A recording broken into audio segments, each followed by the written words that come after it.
Madami sa ating mga Pilipino ay nakakaranas ng matinding pagbaha.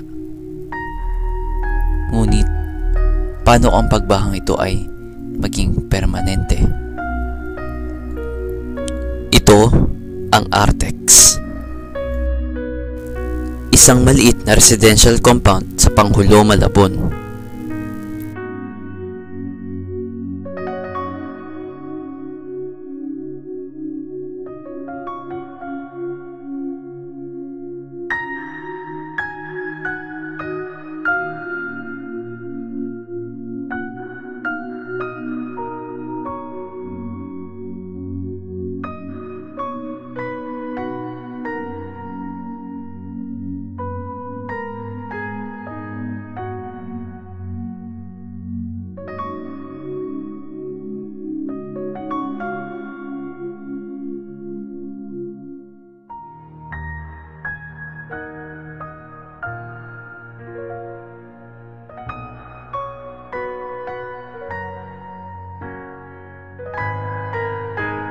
Ang pangalan ko ay si Jaime Uriarte. Describe ng Artex noon sa panahon noon. Maganda ang kuan noon sa opening ng kuan ng Artex compound kasi wala pa mga baha. Maganda ang dalay ng kuan ng paggawaan ng Artex Development Company. Kaya ang mga manggagawa, mahigit kami 1,500 dito sa Artex compound. Ang tubig dito sa Artex, yung nabuwal yung pader ng Artex.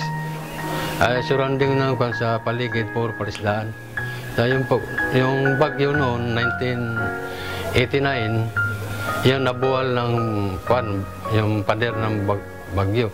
Yung tubig sa labas, pumasok dito sa amin. Hanggang hindi na naasikaso ng may-ari ng ni Tipoco Jr.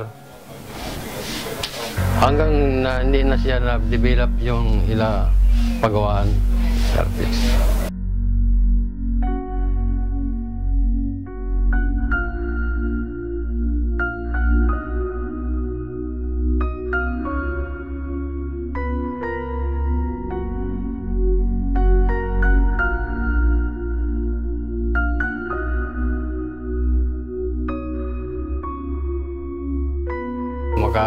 Mamasyal-masyal.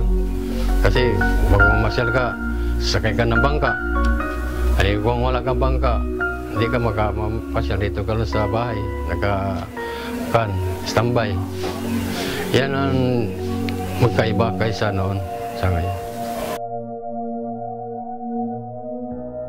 Kapag nakabangka yung mga container kasi, hindi ka na magbubuhat. Kakargahan mo lang dito ng hose na ginagamit namin dito. At kahit ilan yan, hindi na mahirap. Kasi dalawa, tatlo, parehas din, magsasagwang ka eh. Kaysa naman yung nakakariton, pagka marami na yung laman ng kariton mo at itutulak mo, siyempre mabigat yun. Mahirap para sa amin. Kasi nasubukan namin yan pag umiigib kami sa labas, pag walang tubig dito.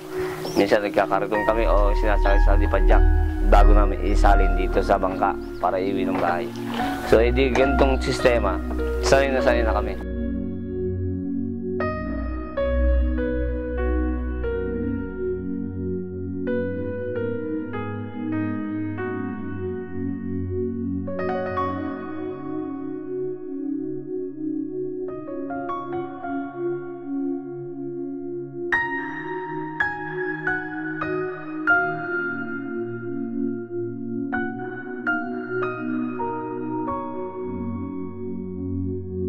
Sa ngayon, ang tubig, mga hanggang lampas sa baywang, ang lalim.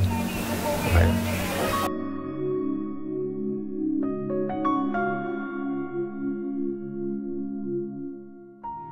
Dito sa Artex, mga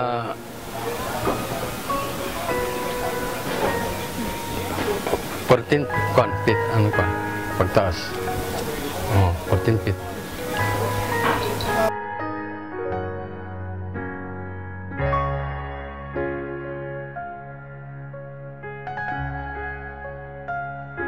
para po sa amin, mahirap pong tumira dito. Pag papasok po, mahirap din po tumira dito kasi pag mataas po yung baha, tapos wala pa pong bangka, nahihirapan po kami.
Sa aming kwan, yung pananaw, okay naman kami dito sa Logan Arctics.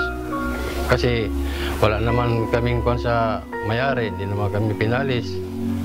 Naghintay lang kami kung ano ang kwan nila sa amin.